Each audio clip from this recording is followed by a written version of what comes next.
Namaste, everyone, and welcome to the second episode of For the Culture, the only podcast in the world dedicated to highlighting Hindus in Western society and having them share their stories.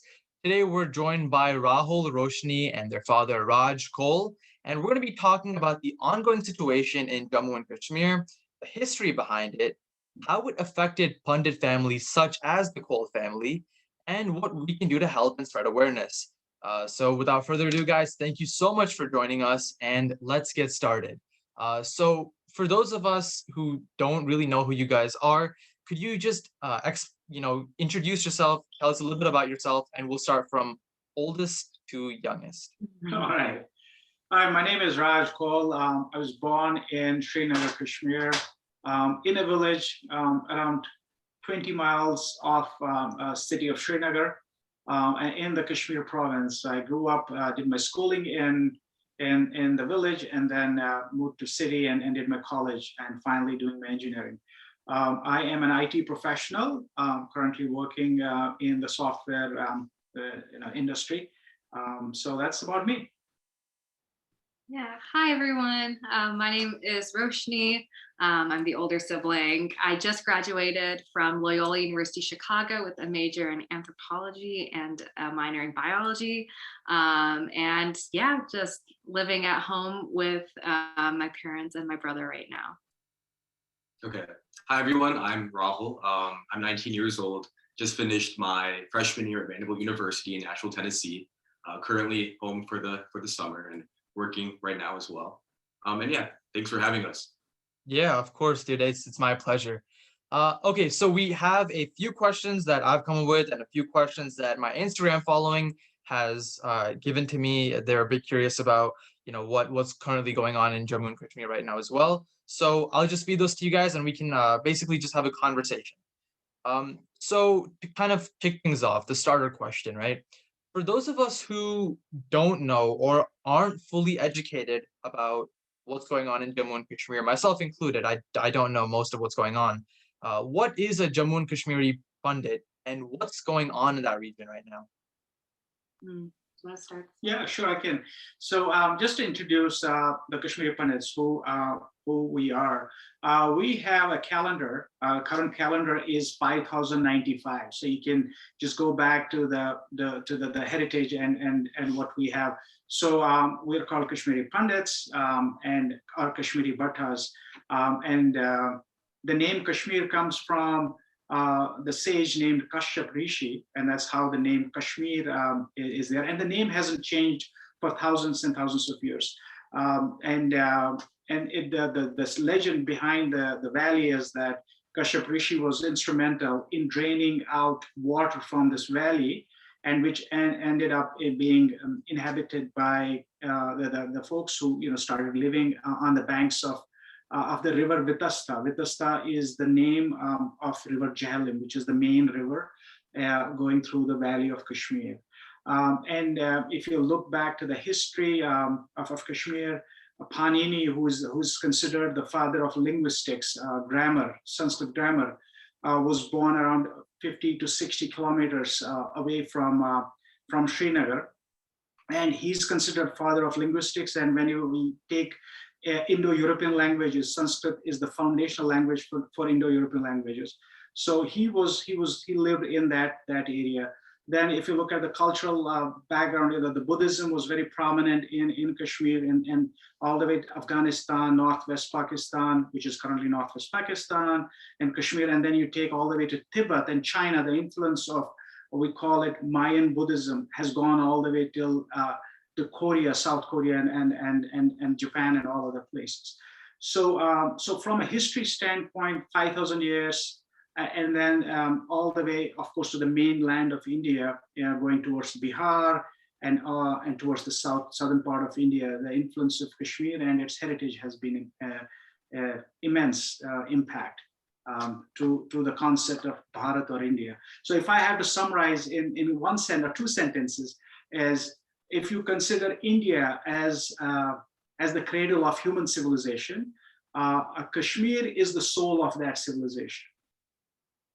Yeah. And So our community, specifically Kashmiri Pandits, we are practicing Hindus. We are Kashmiri Hindus, and our ancestry goes back all the way to the beginning. These are like our sages and rishis. They were the original indigenous people of the land, and they are our heritage. Our last name, Koul, is associated specifically with the people that lived there first. And over time, obviously there's a lot of geopolitical influence and cultural influence and forced influence, and obviously demographics change over time, and a lot of that change is defined by the 7 genocides of our people.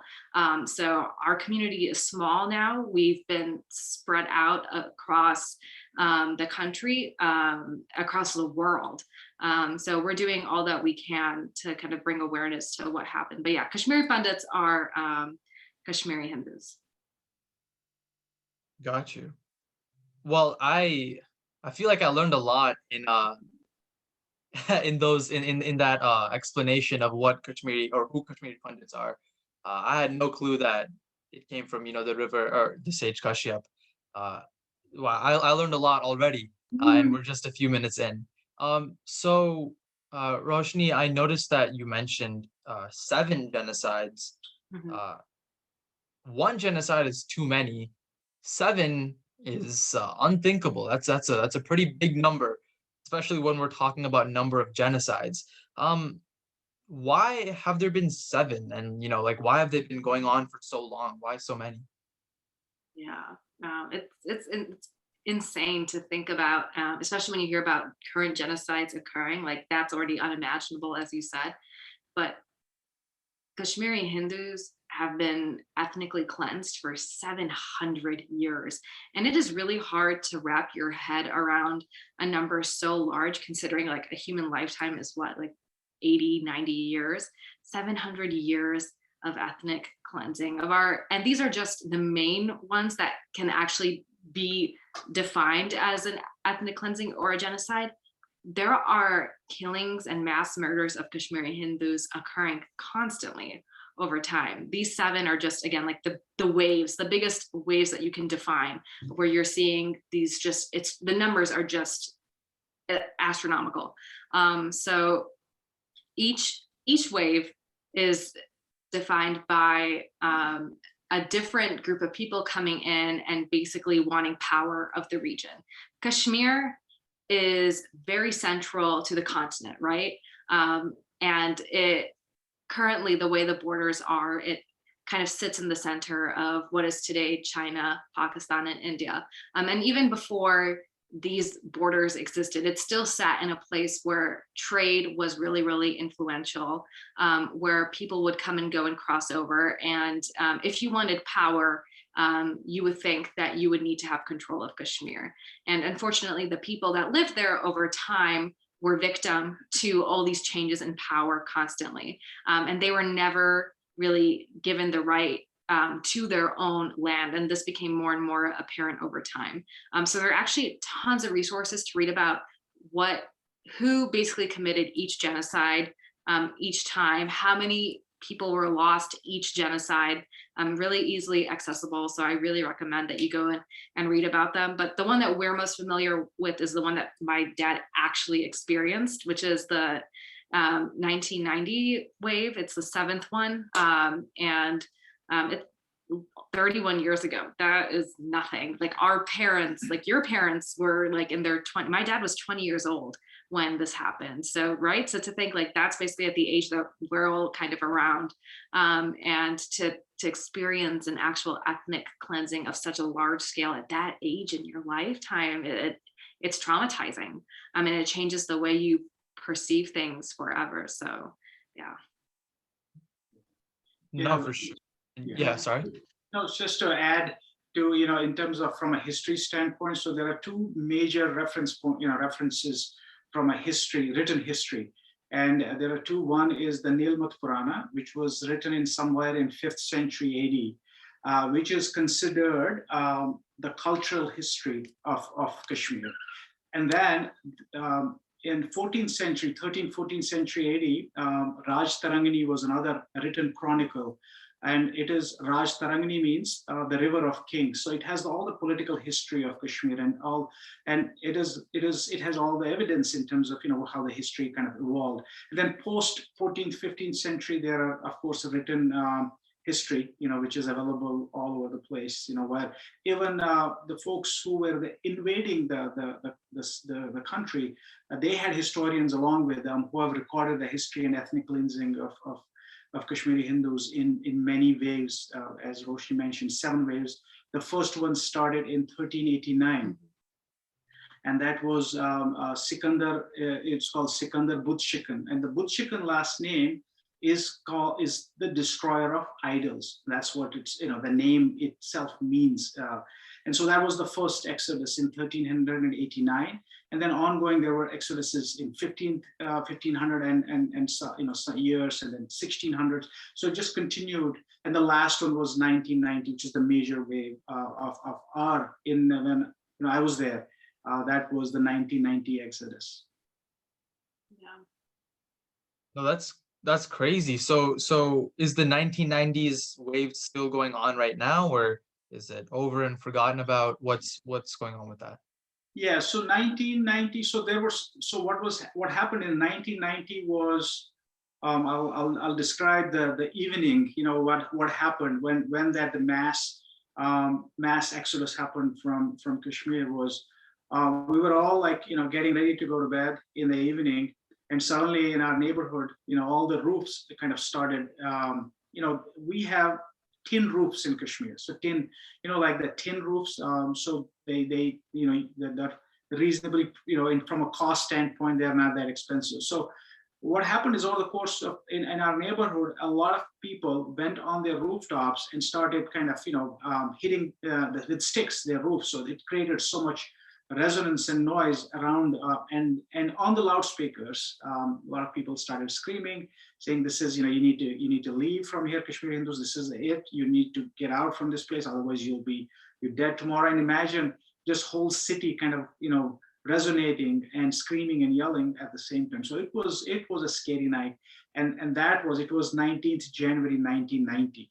That night, and then following that day, from that day onwards, in masses, in truckloads, buses, taxis, people started leaving. And there were killings going on an ongoing basis, like targeted killings in neighborhoods, like influential people, like university professors, or you will have someone in a television, any influential reporter, those targeted killings to create a scare among the minority population in Kashmir, Kashmiri Hindus. And in fact, in our family, one of my dad's cousin was killed. It was a gruesome murder. Or many of families. In fact, any family you will talk, any Kashmiri Hindu families, someone in their family got killed in that whole terrorist activity during that time. So it was a tragic time. And then that migration continued from 1990. It started. And it continued towards 2000, 2003. The big impact was 1990, but the killings continued. And then right now, before 2019, there were almost, I would say, 10 to 15,000 Kashmiri Hindus living in Kashmir. Whereas in 1990, almost 500,000 Kashmiri Hindus left Kashmir. And so the exodus had almost more than 500,000 Hindus left at that time. Yeah. And I think it's also important to note, like, when my dad says that, like, they were fleeing in like buses and taxis, or like people left Kashmir, like, this is not by choice. And that's something, like, an argument that people will make a lot is like, the Kashmir Pandits left by choice. This wasn't an exodus. No, they did not leave by choice. They were threatened that they would be murdered the next morning if they did not run and leave their homes and their livelihoods behind.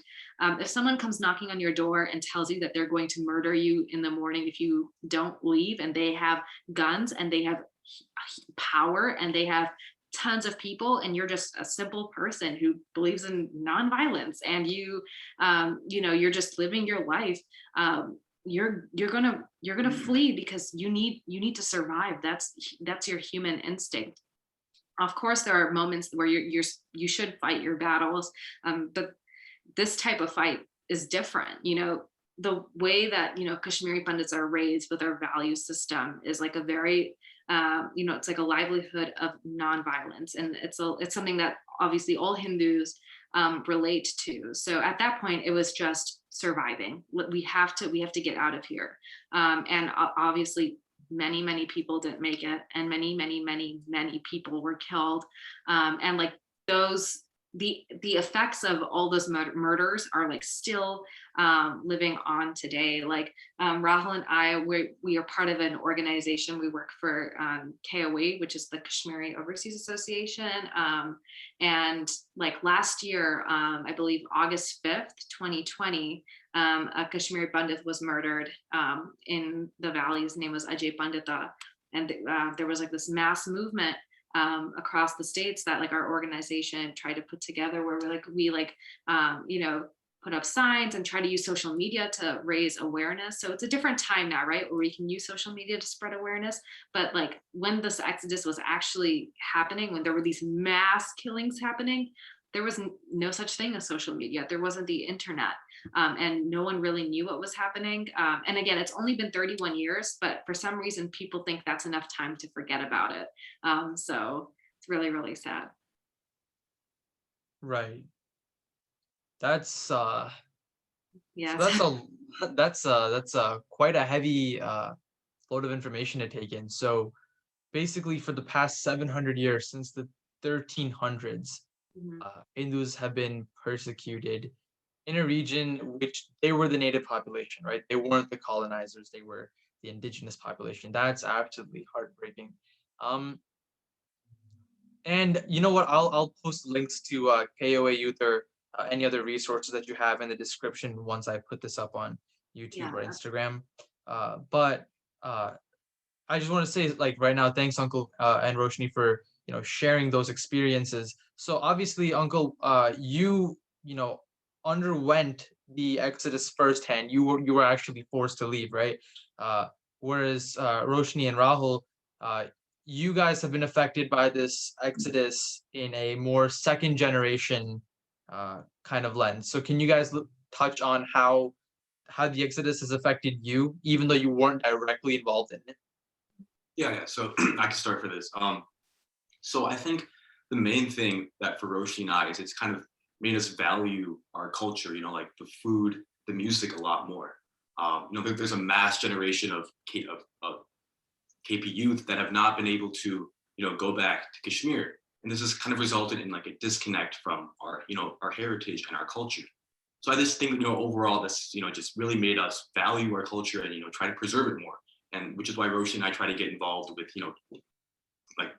or The KOA KOA. youth, and things like that. So just us trying to preserve our culture overall is just like a big thing that has been a result overall. Yeah, I would agree. Like I remember growing up, and like I had friends from all different states in India, and then they would talk about like, oh man, I have to go over the summer, 2 months, I have to go to India and live with my grandparents in like a village. I'm not gonna have any internet. It's so hot. And they would complain and complain and complain. I totally get it. But then I would sit there and be like, oh gosh, like I can't go to Kashmir and visit my grandparents. My grandparents can't even go back to the home that was theirs, that their grandparents had built. Like there's no such thing as a family home that we can return to for the summer. And I feel like that's something that a lot of folks, Indian kids who grew up in the US, take for granted, is getting to visit your family's farm or your family's village and actually experience the culture. It's something that we don't get to do. That was stolen from us, and we can't return currently. Again, like it's almost like there's a target on our backs for who because of who we are and the religion that we practice, and obviously like we should live in a world where religion is not the defining factor for whose life matters, and that's what's happening. But Rahul and I, like, I totally agree with what he said. Like, we feel like this greater need to actually preserve our culture. We we have seen what happens when you don't take your culture and religion seriously, when you kind of remain stagnant, when your culture and religion are questioned, which I think is an experience that most Indian Americans in the US have not faced yet. Which is why, it feels weird. I think Rahul and I are very outspoken when it comes to preserving our culture and our religion. And we use social media in order to do that. And sometimes it feels weird because other people that we went to school with who maybe are Indian or are Hindu don't do the same. But it's also because they aren't part of families who have been ethnically cleansed. Like they don't see that their religion or culture is in harm. They don't see that there are people who want to see your beliefs eradicated. But we see that because we experienced it. And obviously this is not something that we want folks to experience. We just hope that knowing that it's happening is motivation enough for other people to get involved. No, right, for sure. And kind of touching on your social media activity, I've been following the two of you on Instagram, kind of seeing, the Kashmiri advocacy you guys have been doing on your stories. And it's, honestly, it's pretty great work. So definitely keep that up. Uh, I feel like I can kind of understand where you're coming from because I wasn't able to go to India for like almost a decade because of visa problems, but also it's nowhere near the same thing because I was able to go back at the end of the day and not really worry about my safety. So And, that's an insane experience. I can add from as a parent, what I want to see in the kids. And, one of the things is, as I said earlier, that, the language like Sanskrit was foundational in Kashmir. And right now we don't have a even written script, which was Sharda script at some point in Kashmir. And Sharda is based on Devanagari script, which is offshoot from Sanskrit only. We don't have a written way to write Kashmiri now because we lost touch with the Sharda script. So that's impact number one, because if you lose your language, your written ability to write, that means your history is at the danger of extinction. You look back in terms of history, the creator of music, there's a sage named Sharangdev. And Sharangdev has written treatises on music, and he was a Kashmiri in 12th century AD. You go back and look at the contribution to where your name is Vedant, correct? Vedanta. Mm-hmm. So if you look at the non-dual philosophy of Advait Vedant, Kashmir Shaivism is the thought from Kashmir. It's called Trika philosophy, and it's based on the Vedanta as well, non-dual philosophy. And we had sage Abhinav Gupta, who was in 9th century AD, instrumental in reviving non-dual philosophy of Kashmir Shaivism. And you will not hear about them. You will not hear about the mention in the history books, or because over the course of time, we have lost the mention of that. And I can go on and provide evidences of the rich cultural history and background, how that has been systematically destroyed over the course of time. Right. It seems like there's I would say a large treasure trove of culture and knowledge to be gleaned from Kashmiri influences and Kashmir origin, and it's definitely a pity that we don't get to see or experience or hear more of that just because it's been destroyed. So just to kind of clarify, so there is no way to write Kashmiri right now. Like the only way to communicate in the language is to speak. Yeah, so what has happened over the course of time, the adaptation, again, this is again the cultural erosion and the heritage erosion of Kashmir over the course of time. So right now, it was changed in 14th century. Until 14th century, the court language in Kashmir was Sanskrit.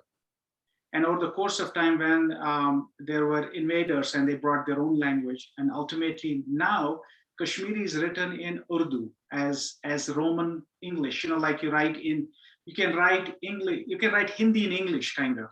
Right. And that's how it is written in Urdu right now. But if you look at the words, and when you go to the root words, they are Sanskrit words. Pretty much 70% of the words are still Sanskrit. and there is an influence of Persian and Arabic into the language as well. But right now it is written in Urdu, which is the official language of Kashmir. And those are the things which we lost over the course of time. And because if you lose language, you lose your script. Obviously, the language, people are not going to read about it. People are not going to read the history, and slowly the evidence is lost. And that's a big, big loss, not just for Kashmir, but overall in general for India as a civilization.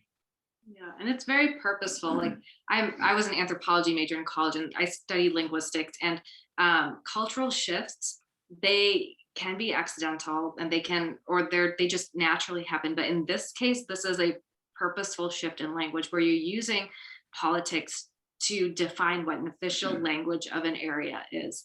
And you're stating that, okay, we do not want Sanskrit to be associated with this language, even though it is Sanskrit.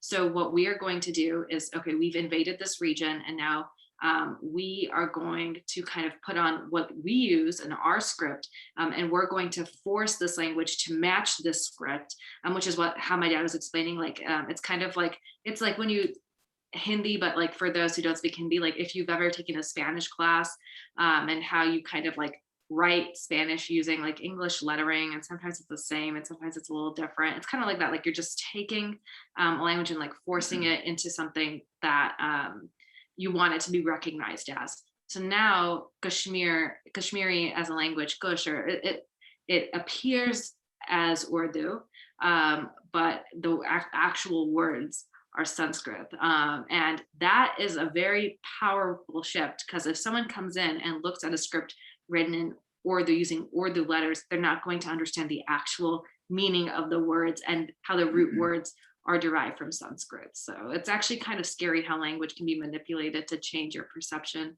of like what the geopolitical forces of the area are. Right. Well, I did not know that at all. That's insane. Wow. I feel like the example that you just gave me might be I'd say probably the most blatant example of cultural appropriation that I can think of, Yeah. even amongst the ones that we're seeing on social media today. And I know how Raji mentioned Vedanta, Advaita philosophy. My brother's name is actually Advait. And I know that those are like core tenets of Hinduism. And the fact that they have Kashmiri influence or Kashmiri origin just goes to show that, there's a lot of culture behind, Kashmir. And it's really shocking what's going on right now. Which I'll just give an example. Sorry, go ahead, finish. No. Sorry, you can continue then. What I was saying is, I wanted to say is that in the Pakistan occupied Kashmir, there's a place named Sharda, and it used to be a university, and Shankaracharya has visited Sharda, and in fact, when he visited, they opened the south gate of Sharda as respecting his visit. And the south gate of Sharda University was open, which is facing the southern part of India. So the influence of the point I'm trying to make is the influence of the connectivity of Bharat as Indian civilization, and to the Saraswat Basin, to Jhelum, to Vitasta, to Pakistan occupied Kashmir, all the way to Afghanistan is huge, and that is important for everyone in India to understand and know. Even though people living in Pakistan or people living in Afghanistan, they need to know their history, their culture, where they are from, what is their source, and the Indus Valley civilization is 30,000-year-old civilization. So I think that's something which everyone needs to understand and learn about. Right. And just a few days ago, I was scrolling through one of my social media platforms. I forgot which one it was. And I stumbled across this one quote, which I'm not saying it verbatim, but it was along the lines of, to destroy a people, destroy their history, and then make them question it so that they don't know like exactly where they come from. And I feel like this is a pretty nice example of that quote. Yeah. And I think the word Sharda, if I'm not mistaken, is the name of a goddess. I think Sharda Yeah. Devi. Yes. So yeah, so I guess that's just another example of how Hinduism is kind of indigenous to the region as opposed to being an external force. And just all the stuff that we've talked about so far, uh, well, it seems to have huge, significance and impacts in the Hindu community and in the Indian community and even in the global community, which kind of leads me to my next question. Like, this is such a big deal. Why don't we see this talked about more? I turn on the news. I almost never see Kashmir, trending around international headlines. And forget even that, I don't even see it on social media, right? I see people advocating for all kinds of groups, all kinds of struggles. And while I'm not trying to, compare one struggle to the other, I don't see anyone except, well, you guys and, other Kashmiri organizations and Indian organizations talking about Kashmir. Why isn't this given more importance? What do you guys think? Yeah, I can start. So I think part of that has to do with, like the large amount of information that there is about this issue. It's a pretty complex issue. There's information on both sides, and I think that partially plays into, why there has been like a lack of debate over it, or that we've seen. But also, like, at the time there wasn't, like social media and things like that. So, this issue kind of got, forgotten, at that moment, and that has, kind of resulted in the issue to kind of, have like less information about it. But I think, just overall doing, things like this podcast, or like, spreading information through social media will just, overall be like a great way to solve this problem. And I think, you're doing a great job of doing that. Thank you. Yeah. And like, yeah, it's a really complex issue. And it's like our people obviously didn't forget, but the world forgot that it happened or didn't even recognize that it happened. And unfortunately, this issue, like by issue, I just mean like what's happening in Kashmir has become so politicized, and there are so many groups that are using this issue to like align with their own agenda, where like to actually understand what's happening, you need to push all the politics away and actually look at the history of what happened in this region. And the media doesn't want to address that, right? They just care about the politics. They care about what's surrounding it and how they can mask what actually happened in order to fit an agenda. And a lot of media companies are very much influenced by the governments where they are from, which we see all the time.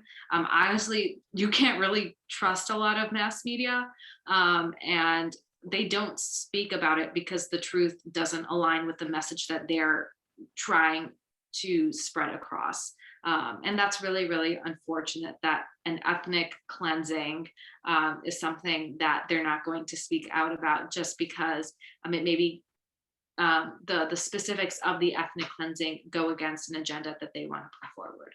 Yeah, and to add to that is, I just give an example of kids, two kids, there's a child which is whining and there's a child who's quiet. Usually the child which is whining gets more attention than the child who may be quietly doing their stuff.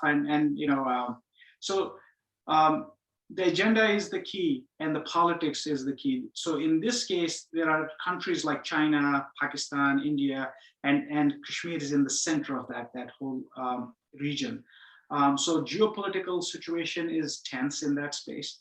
The other thing is the political discourse which is happening, and maybe in the past, the political party in India did not want to give air to an issue because that was detrimental to their vote bank. So their vote bank, to protecting their vote bank, it was not good enough. It was not necessary to provide, hey, these are 500,000 people, not a big deal. But if we give too much air to that issue, then what happens? It takes that vote bank away from them. So that probably was the second. And third is the advocacy part of it, correct? Because the media was suppressed, and if the political party is not allowing the main narrative to be expressed, and then the people don't know about it, and obviously when people don't know about it, then they're not going to advocate for it. They don't know what exactly. So if the misinformation or the disinformation is done in a systematic way where people don't know about it, the activism or advocacy will not happen. So in this case, That's what was the case because the information was not there. Now with the social media coming into play, with freedom of speech and all these media houses now being on the side, like what the conversation we're having, this conversation was not possible if you had a traditional media houses and they would put the narrative which they wanted to put out with a political an alliance with the political parties or with an international compulsions as well. So there was always that limited information, which resulted in disinformation and lack of activism. Now what has happened is since the information is out there, the history is coming out. As you yourself, say, oh, I didn't know about this. This information, it never came across my desk, or I never knew about it. Now that information is coming out, people are realizing what is really the truth. And it is slowly and steadily, people are awakening. And you can see the awareness also in India in general, in other parts of India, in southern part.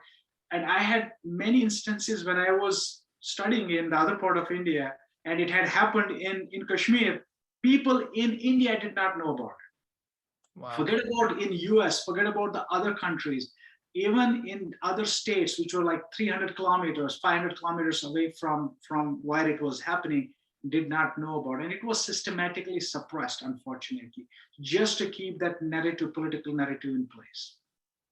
Yeah. And these days, I think like, if you count social media as like one of your modes of like spreading awareness, which it is, a lot of like Indian Americans and Hindus our age don't speak up about it.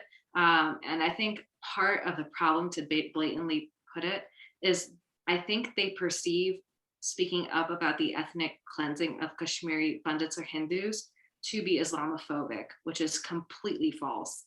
Speaking up against an ethnic cleansing that was done by an extremist group does not make you Islamophobic. It just means that you're standing up for a group that was ethnically cleansed.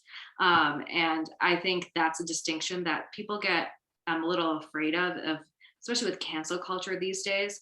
And it's sad that the Kashmiri Hindu ethnic cleansing has become, subject to that like social media pressure of, oh, like what will people think if I share about this? Like, will they think that I'm, going against someone else's beliefs?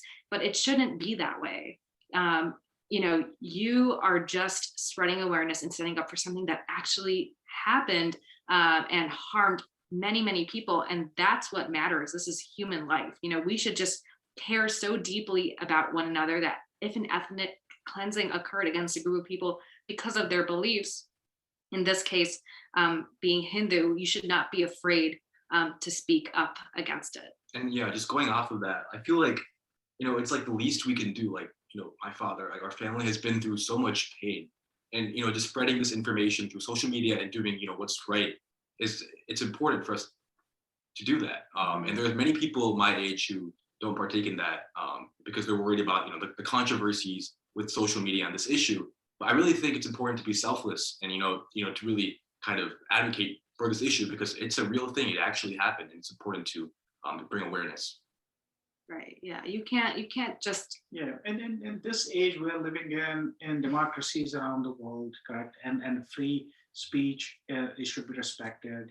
We should respect other cultures. The history is history, but it's important to learn from the history, put it out on the table, because all of the young generation is intellectual. They can discriminate between what is right, what is wrong, and we should trust them to see through what and history is out there. It's not that it's going to be a tug of war between two different groups or two different communities.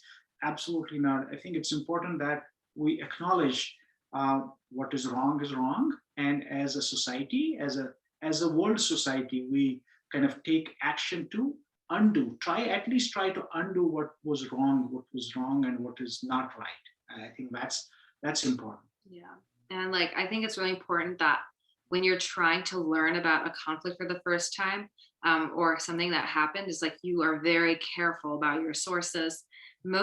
If you just Google like Kashmiri Pandit conflict or Kashmiri Pandit exodus, or just what is the controversy in Kashmir, I think most of like the top links that will pop up are written by Western like media groups who have very strong narratives. Or if you look at like the authors of like these independent pieces, and you actually Google them and see other pieces you've done, oh, you're like, oh wow, this person has written a lot of Hindu phobic material. That is really concerning. This should not be the top source that people are reading from, but it is because it's the number one choice on Google, right? And that's a problem. Like I've had a lot of, private arguments in my DMs with people who just deny that the Exodus even happened. And, yeah, I'm sure you do too, or who call you a liar and say that, no, like your family wasn't murdered. But okay, so you're telling me that my family, who is not alive currently, was not murdered, really?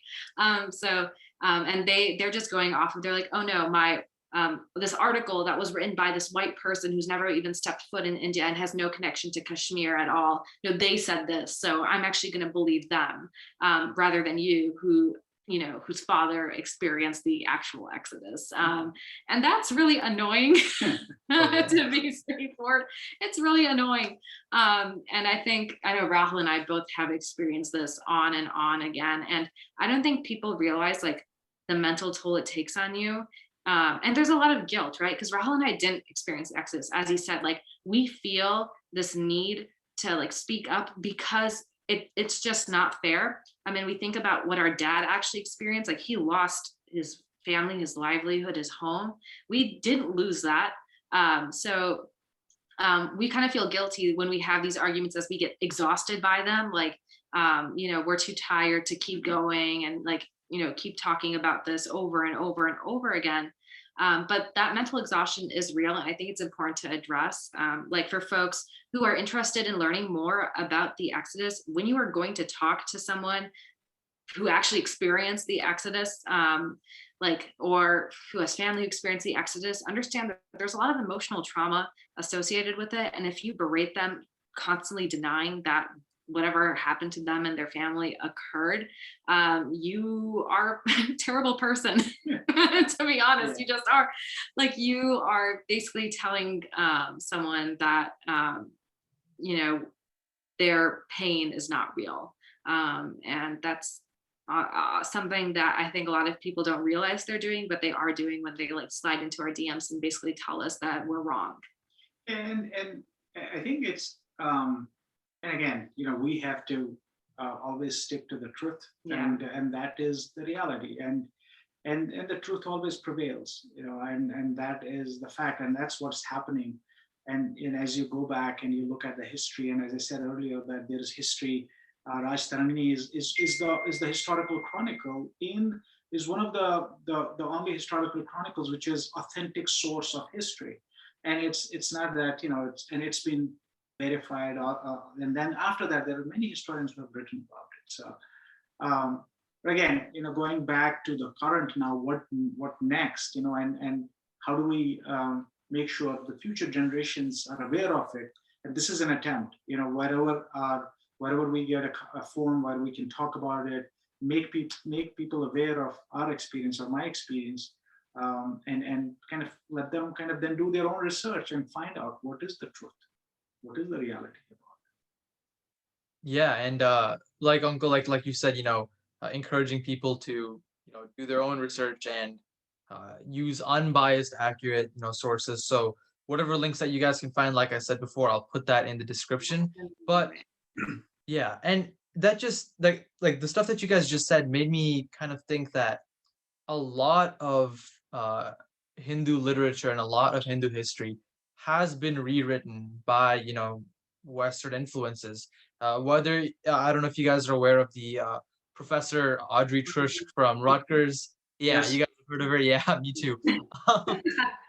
So she was a thing, and then I recently found out that the whole involvement of the swastika in Nazi philosophy, that was also a Western invention. And I just did my research and I found that a lot of the stuff that we are taught about Hinduism, about our own religion in our schools aren't from authentic Hindu sources, which kind of just blows my mind, because at this point, you don't really know what's, where you're getting your information from, I guess. Like there was a whole scandal in California a few years ago about the textbook stuff, where like the only thing they'd, paint Hinduism as was a caste system riddled, religion that was oppressive to people. And it's a good thing that changed, but there's a lot more work to be done for sure. Oh, absolutely. And unfortunately, uh, generally, I've seen Hindus are not activists. Yeah. They would kind of be in their comfort zone. They would be doing their work, day-to-day work, and they are peaceful citizens. They are peaceful. They will take care of their families, focus on education, and from a career standpoint, they'll focus on that. But I think it's important for Hindus, American Hindus or Hindus in India or any place, just to kind of get out of their comfort zone and start looking around, whether it is the political advocacy, whether it is taking care of your cultural heritage, and making sure the narrative is correct. Because if we don't write our narrative, then someone else is going to write narrative. Someone else is going to do that work, which Audrey is doing right now. People like her are doing that narrative because no one from our community is stepping up. You look at the universities, all the university chairs, they are funded. There are agendas behind all of those chairs, which are in the universities. And it's not but that someone just felt like, providing funding for a chair and do some research on that. There's always, and unfortunately, Hindus have been a little behind on that how do we make sure that our voices are heard? How do we make sure our narratives, which are being written by someone else, we challenge them and we make sure that it's fixed? Because ultimately, what we'll do disservice to our own youth, to our next generation, if we don't become active and we start contributing in this discourse. Yeah, I also feel like it's a disservice to like the past, like to think of how Hinduism has survived through human civilization, from the birth of human civilization to now. That perseverance of truth has lived on, and for our generation to have to keep pushing forward, we're just one small tiny little bit in this whole timeline of human history, right? And it's our duty, it's our dharma to make sure that our beliefs are preserved and pushed on for the future, and also as a respect to the past, as a respect to all the people who came before us and did the same. No, I couldn't agree more. And kind of just going back to how you said, you always get people, sliding up in your DMs, denying your experiences, being like, this stuff is fake, you guys are wrong. I had, someone do the same to me, and obviously, while I'm not Kashmir, I'm the furthest from Kashmir you can get. I'm half Tamil, half Maldu, so all the way down south. But I posted, about the Kashmir genocide because I felt like, I had to say something about it.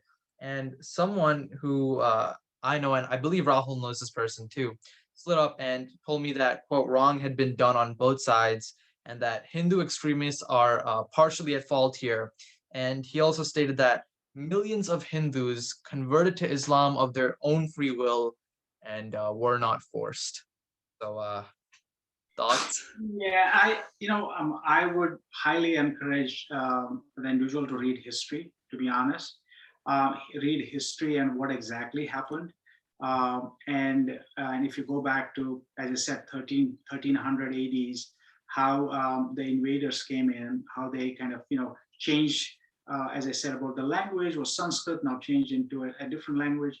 So there is enough history out there, which kind of is opposite to what the question the person has talked about.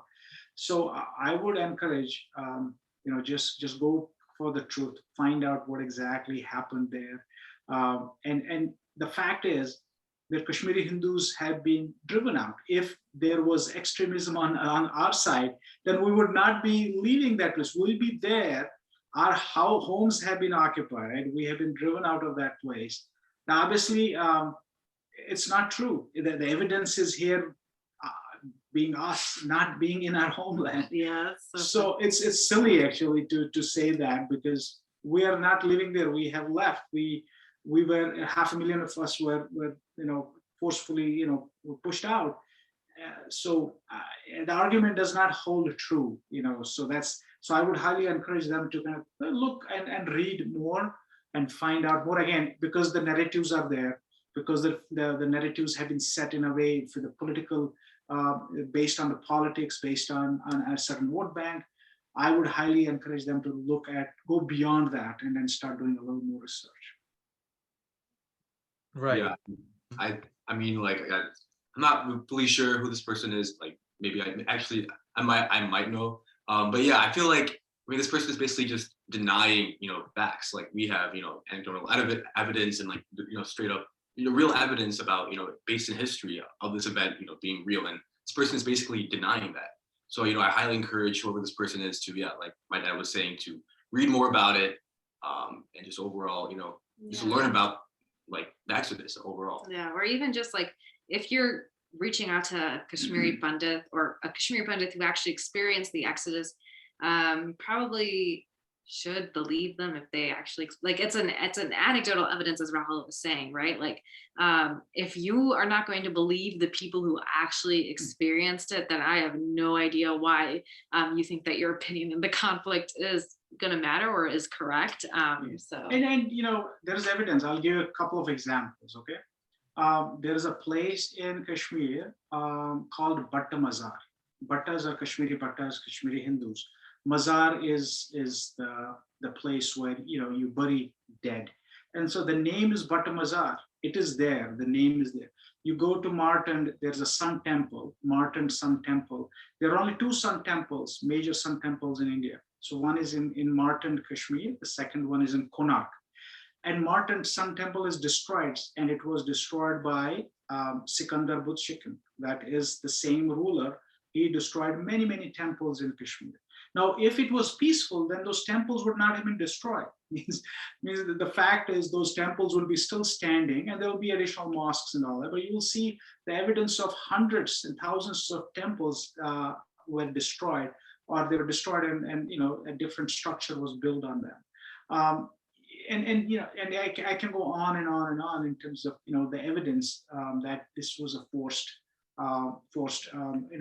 oppression and destruction, which led to the Exodus. And by the way, you said that, hey, I don't have anything to do with it because I'm from the down south. But let me stop you there. Maybe your forefathers may have moved on from Indus and towards down south. And you will be surprised to know that in the 7 Exoduses, a lot of folks who moved away from the northern plain, the Himalayas, moved down south, because there is evidence that folks who went to Sharda and learned Sanskrit and Vedic literature then were sent down to south to other parts. To Konkan, you will see, in Karnataka, you will see a lot of Saraswats, we call them. So you'll see Saraswats in Karnataka, in Kerala, in Goa, in Bengal, many other places in India where they moved again to the safer places in many centuries before. So I won't be surprised, you won't be surprised that, even if you're living down south, that the roots are somewhere from the north as well. So I didn't know that. That's another thing I learned. Yeah, I had no clue that Kashmiri influence extended that far down. No, that's super cool. And kind of just touching back to what we've been talking about this entire podcast is that this genocide, this ethnic cleansing has been going on for more than 700 years now. But very recently, just in the past 2-3 years, maybe even sooner than that, there's been a decent amount of activity and changes that were going on in the Jammu and Kashmir landscape, namely a few political changes. So India officially abrogated Article 370 of their constitution. And for those of you unfamiliar with it, I'll very briefly explain what it meant. Basically, the article gave Jammu and Kashmir their own sets of privileges. They gave them their own constitutions, and natives from those regions were the only people allowed to own property there, among other privileges that they were afforded. So when India stripped or abrogated Article 370, those privileges were removed. And some people say that the move, helps Kashmiris. Other people say that the move is, a violation of the Indian Constitution, and that, it's an illegal move by the government. So without getting too much into, your political opinions, what's your take on this move? Has it been helpful, harmful, neither? What's your take on it? Yeah, I can just, again, it's a vast topic. It will take us, a lot of time to kind of. I'll point out to a few things, and then I'll let Roshni and Rahul also touch on them.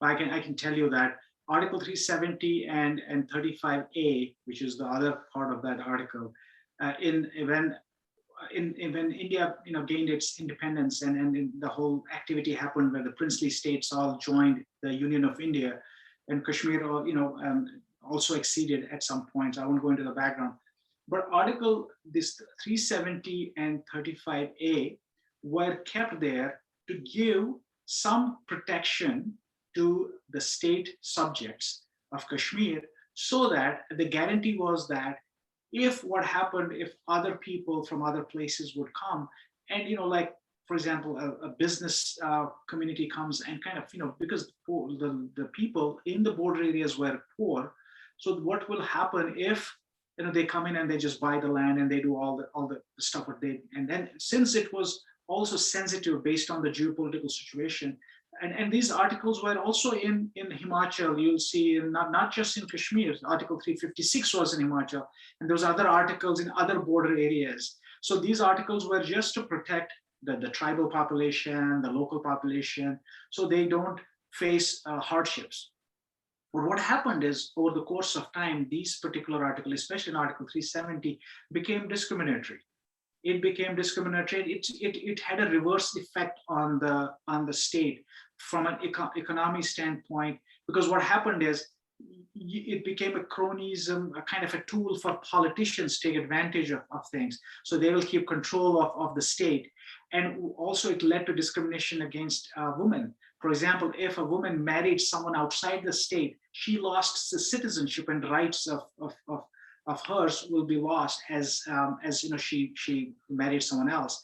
So things like the folks, the ST, SC, we call the scheduled caste and scheduled tribe, the poorer section of the community did not have equal rights. Over the course of time, Indian Constitution adapted a lot of amendments to their constitution as things evolved. Those amendments were not applicable to Kashmir because of Article 70. So you could not apply those laws. And there were laws which were given equality and justice to the people over the course of time. So there was a lot of discrimination to Jammu Kashmir based on that. And it also became a political tool to start a separatist movement. So there were some vested interest. And then, of course, having a conflict going on in that region with Pakistan led to them kind of fueling some of the separatist ideology with that. And that led to this Article 370 and 35 becoming a difficult situation for India.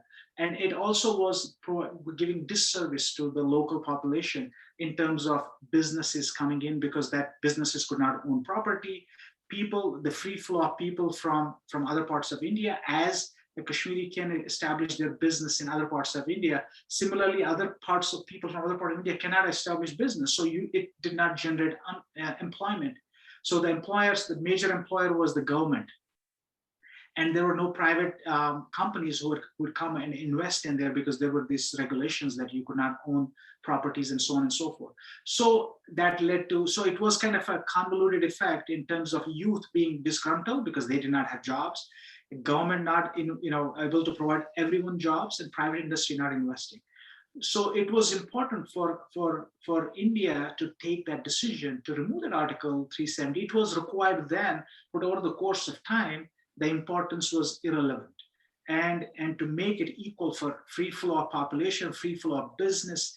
And since now the time has passed on, now we are not in that, in the times of 50s and 60s where economies were still closed. Things have become, there's free flow of people, business, and this was the right time. And I think that addressed the separatist issue, addressed the employment issues, address the people, free flow of people from both sides, and that in my opinion, I think it's been a great thing for the state of Jammu and Kashmir, and hopefully this will result in a bright future for the state, for everyone, including all the citizens of Jammu Kashmir overall. Yeah, and like going off what my dad was saying, like there's a couple of things that he didn't mention that overall has been really beneficial to the area. Like basically the removal of 370 kind of allows these democratic, ideas to kind of flow into the valley. And this overall will result in things like, for example, like child marriage, which is, a big issue in that area to be eradicated. And also things like infrastructure will improve, economy, and overall multiculturalism is a big thing that was, removed when, these fundamentalist ideologies took over the valley. So overall, in these kind of areas, the removal of 370 will benefit. Yeah. And like for those who aren't familiar, I know this is like a lot of information at once. So to simplify it down a little bit, Kashmir was called an autonomous state because it had its own constitution. It had its own government that was separate from India's government and constitution. And I think a lot of people associate autonomy to have a positive connotation, where autonomy is a good thing. You want to have an autonomous body. You want to have full control of yourself. As an area should have full control of its people, type of idea. So that's, unfortunately, autonomy does not have a positive connotation when it comes to Kashmir, because an autonomous government in Kashmir meant a ton of discrimination, as my dad said, and a ton of nepotism, where you had a few ruling families in the region who were in charge of the government. And basically, since they were separate, their constitution was separate and not associated with the rest of India, which is a democratically operating nation, the largest democracy in the world. Since they weren't associated with that, they could do whatever they pleased, whatever benefited their own family, and let basically the locals just kind of fend for themselves, especially Kashmiri Hindus, because these families, they didn't care about Kashmiri Pandits or Kashmiri Hindus or what happened to them. When the exoduses were occurring, they, turned a blind eye or even kind of helped fuel the operations that were murdering these people. So this government used Article 370 to their benefit, in order to keep these like very limited and terrible policies in place. One of them, again, being, child marriage was allowed because of 370. There was huge discrimination against the LGBTQ plus community in Kashmir because of Article 370.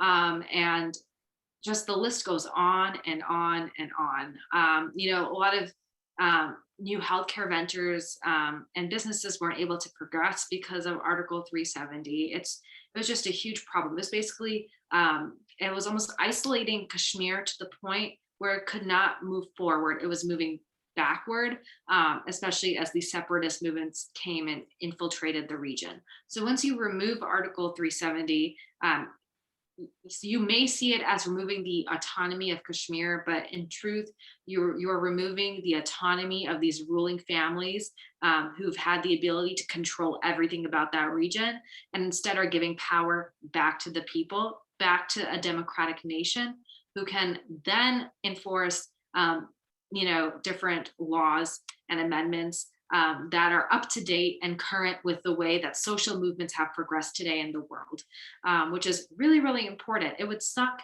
to live in Kashmir and not have access to the same things that the rest of the country does.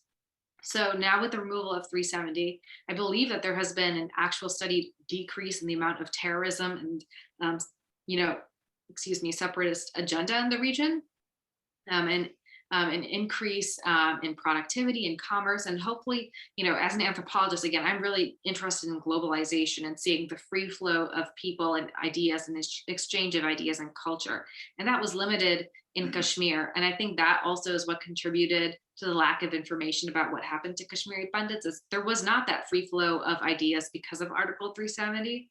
So removing that is going to increase globalization and that exchange from Kashmir to the rest of India and then to the rest of the world. So I also agree, based off of these points, that this is a positive change. Right. And thank you guys. That was a very thorough explanation, I feel, of, kind of shrinking a complicated subject into a few minutes. That was pretty well done and pretty informative, I'd say. So kind of going off of that, where do you guys see, the Jammu and Kashmir region? Where do you guys see that region in 10 years from now? Yeah, means I see Jammu Kashmir as an integral part of India, prospering with a tourist economy with free flow of businesses, people. In fact, I'm seeing a lot of investment activity already going on there. There's a rail line which is all the way extended to the interior part of Kashmir Valley. I see a lot of movement. I think a lot of tourists will start going there since the violence will go down now with the free flow of, with the mechanism which has been put in place. In fact, they had the local general body elections just in March of 2021. So those elections happened, the local body elections, just like the municipal elections, it's like the village elections. So those happened. And then a lot of people have moved back also. A lot of Kashmiri Hindus have started working. What the government has done is they have created packages for employment. So which is kind of promoting a lot of folks like youth who were jobless and providing them employment within the valley of Kashmir. So that is resulting in a lot of movement back. And once the private industry settles in Kashmir Valley, a lot of free flow of population will happen, and people from Kashmir also will have an opportunity to travel to other parts of India and open the prospects for them as well, to provide for their family and be success and share the success of India, because India is developing very fast, and it was unfortunate that Kashmir was not able to take advantage of all the development with the growth rate what India is experiencing and all the benefits of the investment in economy. Unfortunately, Kashmir was lacking behind. I think this is going to propel, and Kashmir has to offer a lot in terms of tourism, in terms of handicrafts, industry. It's a perfect place for software development, because you don't need, it's not as hot as other parts of India. So it's a perfect opportunity for IT industry to flourish there. Good English speaking youth population there, I see sky's the limit for Jammu Kashmir to prosper and flourish. Yeah, same. I think that this change is really, really good for Kashmir. In 10 years, I see myself finally being able to visit Kashmir. I visited Jammu, my family in Jammu, but I've never been able to visit the valley because of the violence there. So in 10 years, I see myself actually maybe even probably the home that my father and my father's father and my father's father's father, built and lived in. Probably not there. It's probably destroyed. There's probably another home built there, but to even just stand on the land where it was, to stand in the village where my dad went to school, to go look at the river where I hear so many of his stories about him playing in the river with his friends, and his walk to school. I think we've all heard about our parents' crazy walks to school that they had to do. Yeah, so but to actually get to go see what that walk was like, really, really exciting. So that's like personally where I see how I'm going to be part of that whole change and shift in Kashmir in 10 years. But I do think there's a lot of benefit in people who are not even technically of Kashmiri origin being able to kind of enter and explore and live in Kashmir. I think a lot of people incorrectly parallel people entering Kashmir as like people like invading like Native American areas that have been like kind of separated off in the US. Very, very different, considering Native Americans are indigenous to the US, and then the people that you're talking about in Kashmir aren't necessarily who are currently there and living there. A lot of them are parts of the invasions and the invaders that occurred, and most of the indigenous people of Kashmir currently aren't living there because they were kicked out. So I think they see these the rest of India flowing into Kashmir as like taking away from its indigenous nature, but that has already happened. That demographic change already happened. The indigenous folks were already kicked out. So honestly, this is just opening up the doors for Kashmir to join the rest of India in its development and progress. I know that there's also some fear about how the beauty of Kashmir might be marred. I mean, the mountains, the lakes, the rivers, it's beautiful. And I don't think that's going to happen. I mean, this area has survived 700 years of bloodshed 700 years of war and violence, and it's still as beautiful as ever, even though behind these mountains and under this ground, there's a lot of really dark tales and history that occurred.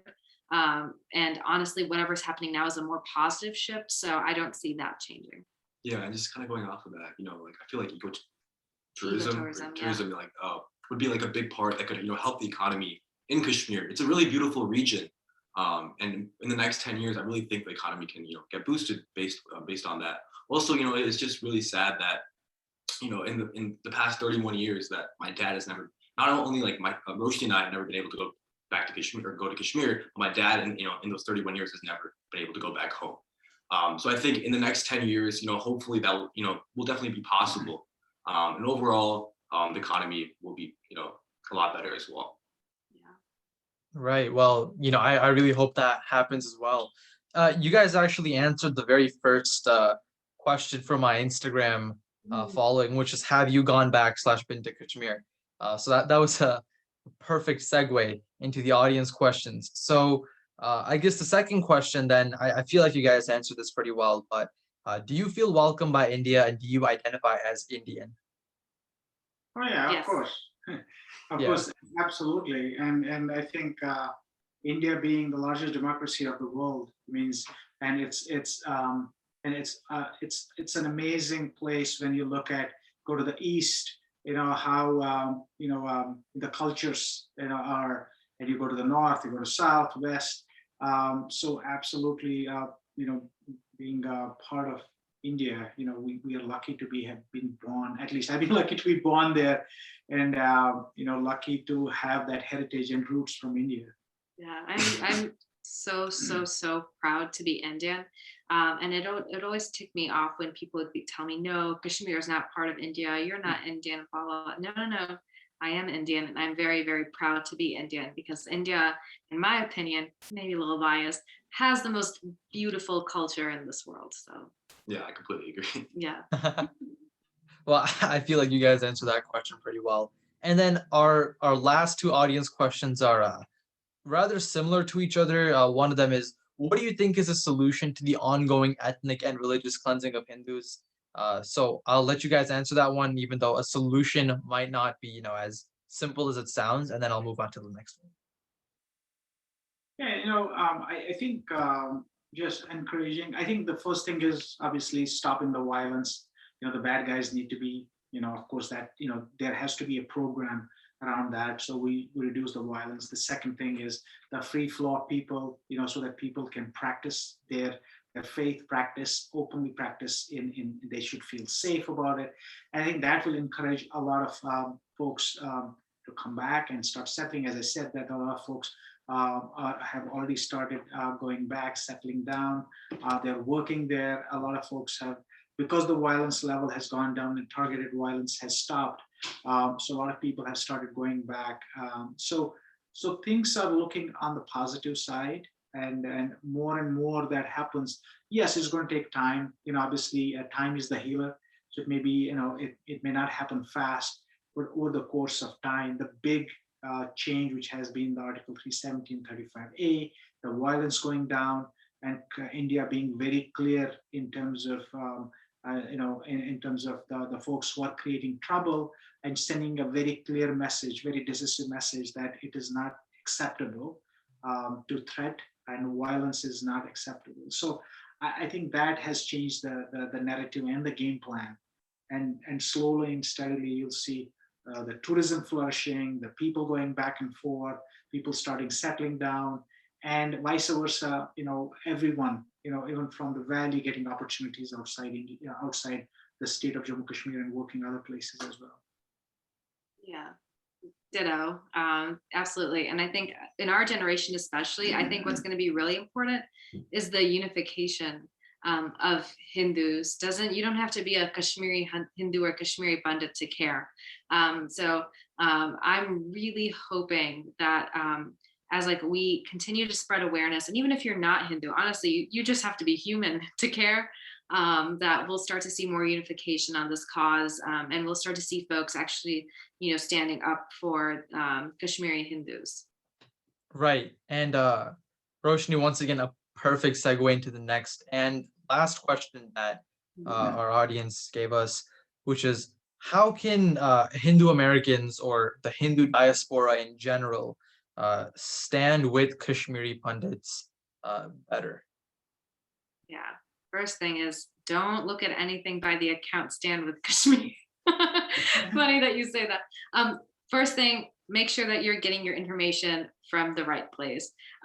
Following organizations, actually like looking for Hindu specific organizations that are Kashmiri, like KOA Youth. We're on Instagram. You can go find us. There are so many other great Hindu social media tools that are also spreading awareness. And then actually just like keeping track of what's going on in the region and talking to people who are actually Kashmiri Pandits. And then also getting more involved in advocacy is super duper important, especially in like your local government. I think is something that Hindus don't do enough. So talking to your congressmen and congresswomen and telling them about what's going on. I think that there are a lot of organizations that are anti-India and anti-Hindu that are doing a really good job of mobilizing the US government and telling them their side of the story when it comes to Kashmir. I mean, we're now trying to push against that and share the truth, but we're going to need more hands, we're going to need more mouths, we're going to need more brain power in order to work against this. So speaking up, speaking out, because even talking to your US government representative makes a difference. Yeah, no, I think the other thing, what I have also noticed is you may have organizations which seem to be very neutral, but when you go under the agenda, I've seen a lot of South Asian organizations which are labeled as South Asian organizations, but are anti-Hindu. You'll see a lot of organizations which are maybe Hindu for justice, and then you find out that they are anti-Hindu and their agenda is. So I think looking out for those organizations, making sure that you're getting the information from the right source and the activism and associating and linking to the right organizations, I think is critical for the youth. And seeing through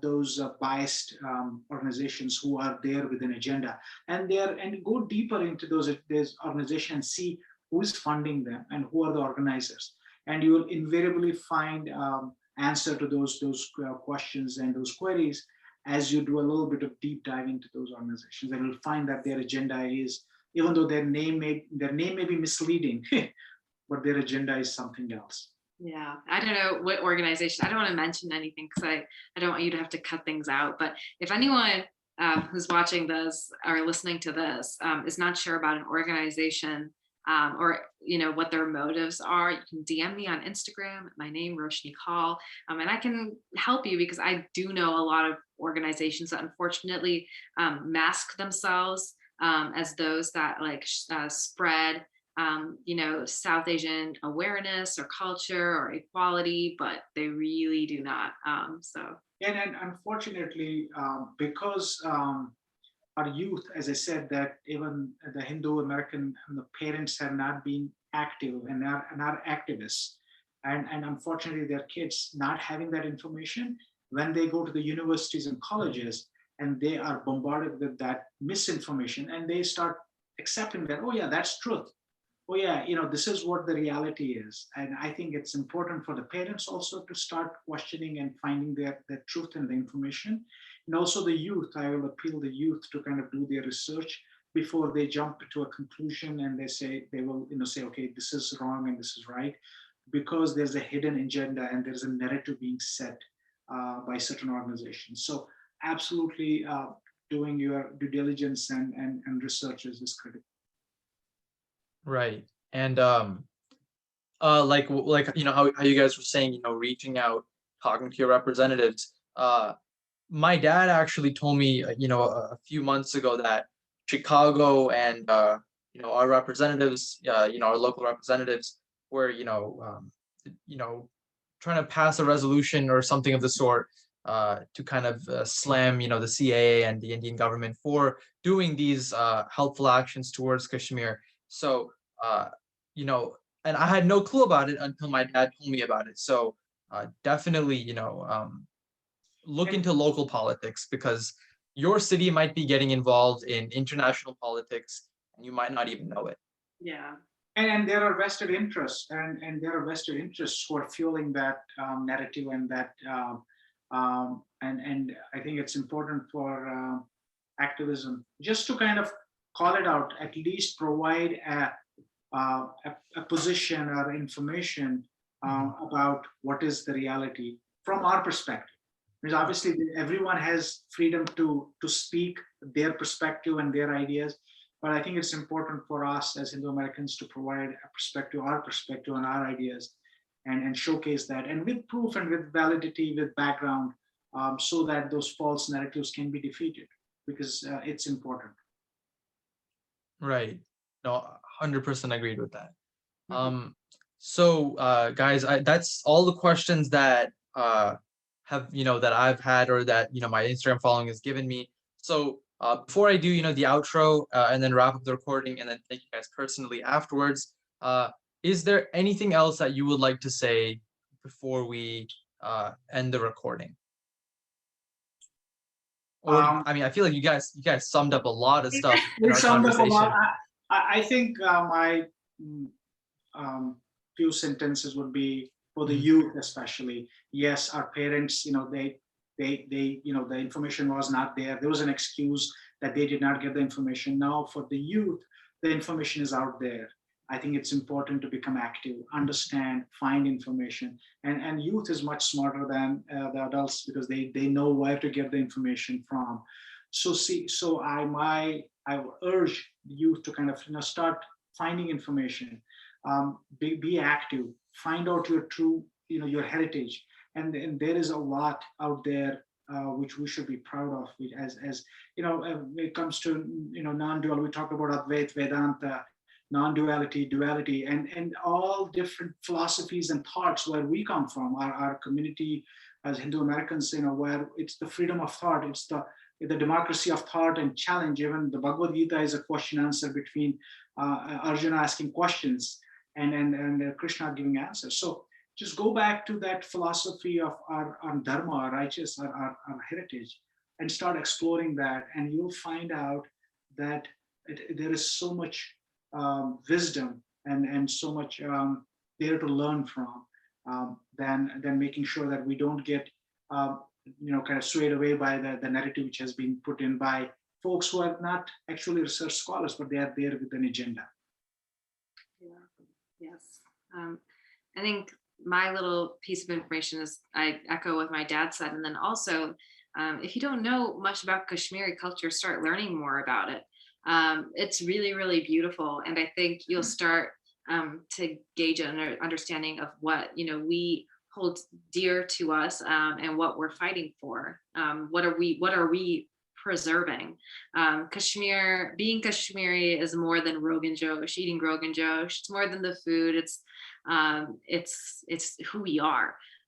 It's a history. It's a huge, long timeline of advancement in education, and an advancement in the development. And we are simply here as representatives almost of our past, and the people who came before us. So definitely try engaging more with the culture. Again, KOA Youth is a really good resource for that, as well as some other KP organizations. All right, well, there you have it, guys, the Koul family. Thank you guys so much for joining us today. I'll have Rahul and Roshni's social media linked in the description. I'll also have KOA Youth's website or social media linked in the description, and whatever other websites that I'm given, because I'm sure they're going to be really helpful in doing your own research. That will all be in the description. So if you guys want to reach out to me or to them, you can do that by just clicking on those links. Please make sure to like, share, and subscribe and comment. The obligatory 4 things every viewer must do, just to kind of help me grow this podcast, to grow awareness of the things that we're talking about. Because while Hinduphobia is very real, and while we're going to talk about Hinduphobia and Hindu persecution as this podcast expands, I think it's important to note that we just touched up on probably the largest Hindu persecution, and it happened within India itself. So it's important to note that it's important to spread awareness about this issue, to talk about it more. And if helping this podcast mesh with the YouTube algorithm is a way for you to do that, then please go ahead and do that. Put this up on your social media, send it to your parents, your friends, whatever. Just put this out there. Amplify your voice, use it, and maybe we can make this issue something that all of us talk about and proudly speak about. So once again, thank you guys so much to the Koul family, and Yes, I'll see you guys in the next episode. Thank Thank you. you. thank you. Bye-bye. Yeah, for sure.